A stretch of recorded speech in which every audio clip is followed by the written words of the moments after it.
Rupee network நண்பர்கள் அனைவருக்கும் வணக்கம். இந்த வீடியோ எஜுகேஷனல் பர்பஸ்க்காக கிரியேட் செய்யப்பட்டது. இதில் எந்த ஒரு பங்கையும் வாங்குங்க அல்லது வித்துருங்க அப்படின்னு சொல்கிறதுக்கான வீடியோ கிடையாது. நான் செபி ரெஜிஸ்டர்ட் அட்வைசரும் கிடையாது. இன்னைக்கு நம்ம பார்க்க போகிறது இன்ஃபோசிஸ் உடைய ஃபண்டமெண்டல் அனாலிசிஸ். தம்ப்நெயில் பார்த்துருப்பீங்க.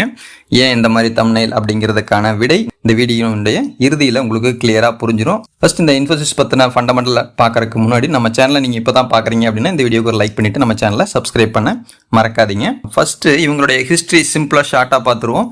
1981ஆம் ஆண்டு துவங்கப்பட்ட இந்த ஐடி கம்பெனி ஹெட் குவார்ட்டர்ஸ் பெங்களூர்ல இருக்கு. இவங்க கிட்டத்தட்ட 3,28,000க்கும் மேற்பட்ட எம்ப்ளாயீஸ் இதில் ஒர்க் பண்ணிட்டு இருக்காங்க. இவங்களுடைய மார்க்கெட் கேபிட்டல் 4.3 ட்ரில்லியனாக இருந்துட்டு இருக்கு. இது ஐடி செக்டார் அண்ட் கன்சல்டிங். குளோபலாக கிட்டத்தட்ட 50 நாடுகளுக்கும் மேலே இவங்க கிட்ட கிளைண்ட்ஸ் இருக்காங்க. இவங்களுடைய சர்வீசஸ்ன்னு பார்க்கும்போது AI, cloud, consulting, software, cyber security இந்த மாதிரியான ஐடி சர்வீசஸ் ப்ரொவைட் பண்ணுறாங்க.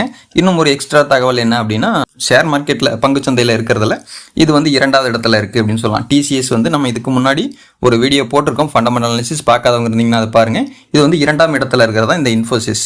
டைரெக்டாக கண்டென்ட்லேயே வந்துடுவோம். என்ன விஷயம் அப்படின்னா, ஒரு நிறுவனம் வளர்ச்சி அடையுது அப்படின்னா அவங்களுக்கு சேல்ஸ் growth இருக்கணும். ஸோ அது சேல்ஸ் எவ்வளோங்கிறத பார்ப்போம்.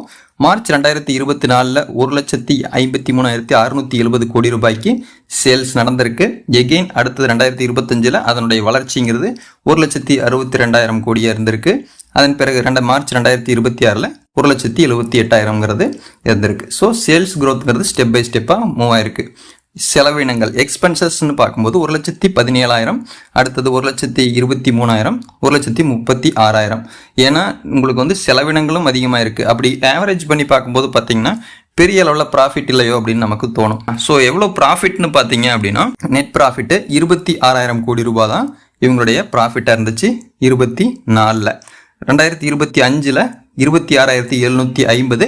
அடுத்தது கொஞ்சம் அதிகரித்து இப்போ 2026 மார்ச்சில் 29,474 கோடி ரூபாயாக உயர்ந்திருக்கு. ஸோ கொஞ்சமாக ஸ்டெப் பை ஸ்டெப்பாக இன்க்ரீஸ் ஆயிருக்கு. ஆனால் டோட்டல் ஐடி செக்டாரே டேமேஜாக தான் இருந்துகிட்டு இருக்கு. ஓகேங்களா? ஃபியூச்சரில் அது எப்படி இருக்கும் அப்படிங்கிறத நம்ம பார்க்கலாம். இவங்களுடைய ஃபண்டமெண்டல் அனாலிசிஸ், இவங்களுடைய பங்குடைய நிலை என்ன அப்படிங்கிறத பார்ப்போம். இந்த இன்ஃபோசிஸ் பங்கினுடைய விலை 1,041 ரூபாய்க்கு ட்ரேட் ஆகிட்டு இருக்கு. இதனுடைய 52 வீக் ஹை 1,728, 966 லோவாக இருந்துகிட்டு இருக்கு. அண்ட் இவங்களுடைய ரிட்டர்ன் ஆன் ஈக்விட்டி இதற்கு அப்புறம் வர்றதை தான் நம்ம கவனிக்கணும். அதாவது எபவ் 15% இருந்தாலே ஓகேன்னு சொல்லுவோம், அதாவது எக்ஸலண்ட்னு சொல்லுவோம். இவங்களுடைய ரிட்டர்ன் ஆன் ஈக்விட்டியை பொறுத்த வரைக்கும் 31.9. ஸோ ஓரளவுக்கு சாட்டிஸ்ஃபைடான ஒரு நிலையில தான் இருக்குது. ROCE 40% இருக்குது. 15க்கு மேலே இருந்தாலே எக்ஸலண்ட் தான். டெப்ட் ஆன் ஈக்விட்டி எந்த ஒரு நிறுவனமாக இருந்தாலுமே கடன் சுமை அதிகமாக இருந்துச்சுன்னா அதனால் வளர்வதற்கு கொஞ்சம் லேட் ஆகும். பட் இவங்க கிட்ட டெப்ட் ஃப்ரீங்கிறாங்க. பட் சிறிதளவு கடன் அப்படிங்கிறது, அதாவது ஒரு ரொம்ப குறைவான அளவு அப்படிங்கிறனால இது டெப்ட் ஃப்ரீ கம்பெனி. பிலோ 0.5 இருந்தாலே எக்ஸலண்ட் தான். ஸோ இவங்க கிட்ட கடன் விகிதம் அப்படிங்கிறது இல்லை. ஸோ டோட்டல் டெப்ட்டும் பெரிய அளவில் இல்லை. அதனால இது வளர்ச்சிக்கு இது ஒரு தடையாக இருக்காது கடன்கிறது.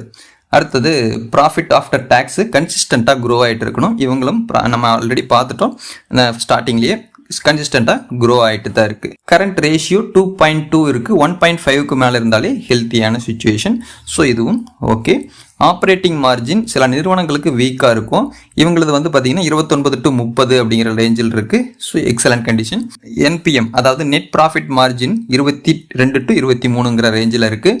இதுவும் எபவ் 15%. இதுவும் எக்ஸலண்ட் கண்டிஷனில் தான் இருக்குது. ஸோ இது வரைக்கும் நெகட்டிவான விஷயங்கள் எதுவும் இல்லை அப்படின்னு சொல்லி முடிக்கிறதுக்கு முன்னாடி ஒரு நெகட்டிவான விஷயம் அப்படின்னு பார்த்தீங்கன்னா, ப்ரமோட்டர் ஹோல்டிங் 14.6% தான் இருக்குது. எந்த நிறுவனங்கள்லையுமே இந்த அளவுக்கு ப்ரமோட்டர் ஹோல்டிங் லோவாக இருக்காது. அண்ட் இதில் இன்னொரு விஷயம் இருக்குது. சில நிறுவனங்கள் அப்படி ஹேண்டில் பண்ணுறாங்க. இதுக்காக இவங்ககிட்ட ப்ரமோட்டர் ஹோல்டிங்கே இல்லையான்னு அர்த்தம் கிடையாது. இவங்க ஹேண்டில் பண்ணுற விதம் அவ்வளோதான ஒழிய மற்றபடி இதில் நம்ம பெரிய குறைன்னு சொல்ல முடியாது. ஜஸ்ட் ஒரு குறையாக பார்க்கணுன்னா, தேடி கண்டுபிடிக்கணும்னா இது ஒரு குறையாக சொல்லலாம். FII அண்ட் DIIன்னு பார்த்தீங்கன்னா 20% இருந்துகிட்டு இருக்குது. ஸ்ட்ராங்கான ஒரு ஹோல்டிங் லெவலில் தான் இருந்துகிட்டு இருக்குது. ஃப்ரீ கேஷ் ஃப்ளோ பாசிட்டிவாக தான் இருக்குது. அண்ட் ஏர்னிங் பெர் ஷேர் 77 இருக்குது. கன்சிஸ்டண்ட்டாக க்ரோ ஆகிட்டு தான் இருக்குது. PE ரேஷியோ 13.5, பிலோ 25 இருக்கணும். 25க்கு குறைவாக இருக்க வேண்டும். இப்போ 13.5ங்கிறது இதுவும் ஒரு அட்ராக்டிவான வேல்யூஷன் தான். Book value year by year வந்து டெவலப் ஆகிட்டே இருக்கணும். உங்களுக்கு புக் வேல்யூன்னு தெரியாதவங்களுக்காக எகெயின் மறுபடியும் சொல்கிறேன், எல்லா வீடியோலையும் சொல்லிட்டு இருக்கேன். ஒரு நிறுவனம் கலைக்கப்பட்டால் அந்த நிறுவனத்துடைய கடன் எல்லாமே செட்டில் பண்ணது போக மீதி தொகையை வந்து அவங்களுடைய பங்குதாரர்களுக்கு கொடுக்கக்கூடிய தொகைங்கிறது இதுதான் 229 ரூபாய். ஷாக்கெல்லாம் ஆக வேணாம், அப்படி அதாவது கலைக்க போகிறது கிடையாது. உங்களுக்கு இது புக் வேல்யூங்கிறது என்னன்னு தெரியணுங்கிறக்காக ஒரு இது, ஏன்னா ஒவ்வொன்றை பற்றி எக்ஸ்பிளைன் பண்ணி சொல்லிகிட்டே வந்தோம்னா வீடியோ ரொம்ப லென்த்தாக போயிடும், உங்களுக்கு போர் அடிச்சிருங்கிறக்காக விட்டுட்டேன். டிவிடெண்ட் ஈல்டு 1% மேலே இருந்தாலே ஓகே. 4.6 to 4.8ங்கிறது கன்சிஸ்டண்ட்டாக இருக்குது.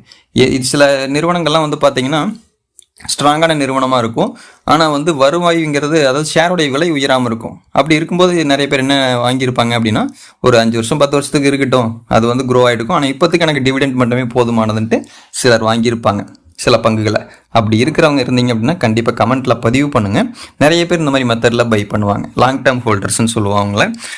இதில் வந்து ப்ரமோட்டர்ஸ்ன்னு நம்ம பார்த்தோம் இல்லைங்களா, ஆல்ரெடி நம்ம பார்த்தோம். ப்ரமோட்டர்ஸோடைய சுச்சுவேஷனுங்கிறது 14% இருக்குது. இது வந்து ஒரு பெரிய குறையாக சொல்ல முடியாது, குறைன்னு சொல்கிறேன்னா இப்போதைக்கு இது சொல்லலாம். ஸோ பேஸ்மெண்ட் ஸ்ட்ராங்காக இருக்குங்க. ஃபாரின் இன்வெஸ்டர்ஸ் அதே மாதிரி 35%ங்கிறது ஆவரேஜாக கொண்டு போயிட்டு இருக்கிறாங்க. ஓகேங்களா, அதாவது 2026 வேணால் 28% இருக்குது ஃபாரின் இன்வெஸ்டர்ஸ். இதில் இன்னொன்று விஷயம், எல்லா வீடியோலையும் சொல்லாத ஒரு விஷயம் என்னென்னா, ஒரு அப்டேட் எடுத்துகிட்டு இருக்கோம். நம்பர் ஆஃப் ஷேர் ஹோல்டர்ஸ் வந்து 2024 27,73,406 பேர் இருந்தது. 27,48,596 பேராக குறைஞ்சிருக்கு.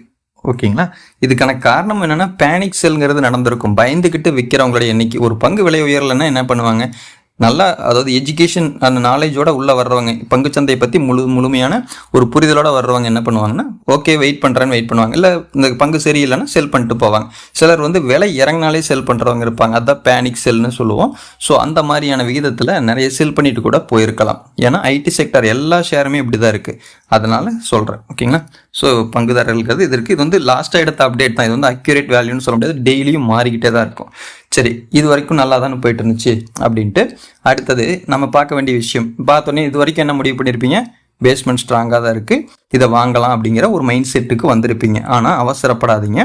அடுத்தது ஒரு விஷயம் காட்டுறேன். நீங்கள் எதுக்காக ஒரு பங்கை வாங்குவீங்க அப்படின்னா, நம்ம இதில் லாபம் ஈட்டணும் அப்படின்ட்டு. இந்த பங்கு நமக்கு லாபம் ஈட்டி கொடுத்துருக்குதா அப்படிங்கிறத ஹிஸ்ட்ரி வந்து உங்களுக்கு காட்டுறேன் பாருங்கள். இது வரைக்கும் நடந்திருக்கிறதா, இனிமேல் இப்படி நடக்குங்கிறதும் கிடையாது, இந்த மாதிரி ரிவர்ஸ்லேயே போகணும் கிடையாது, இதே மாதிரி பெரிய அளவில் ஹையாக போகணுங்கிறது கிடையாது. இது வரைக்கும் இருந்தது 5 வருஷத்துக்கு முன்னாடி ஒருத்தர் வந்து இந்த பங்கை வாங்கியிருந்தாங்க அப்படின்னா 33% இந்த பங்கினுடைய விலையிலிருந்து சரிந்து தான் இருக்கும். 3 வருஷத்துக்கு முன்னாடி வாங்கியிருந்தாலும் -21, 2 வருஷத்துக்கு முன்னாடி வாங்கியிருந்தாங்கன்னா 35%, 1 வருஷத்துக்கு முன்னாடி வாங்கியிருந்தாலுமே 35% லாஸில் தான் இருப்பாங்க. ஏன் 6 மாதத்துக்கு முன்னாடி வாங்கியிருந்தா கூட 36% லாஸில் தான் இருந்திருப்பாங்க. இப்போ தெரிஞ்சிருக்கும் உங்களுக்கு நான் தம்ப்நெயில் ஏன் போட்டிருந்தேன் அப்படின்ட்டு. பேஸ்மெண்ட் ஸ்ட்ராங்காக தான் இருக்குது, பட் ஷேருடைய ப்ரைஸ் வந்து இறங்கிக்கிட்டு இருக்குது, அதுதான் வீக்காக இருக்குது அப்படிங்கிறத ஒரு விஷயத்த சொல்கிறதுக்காக அந்த ஒரு விஷயத்த பண்ணியிருப்போம்.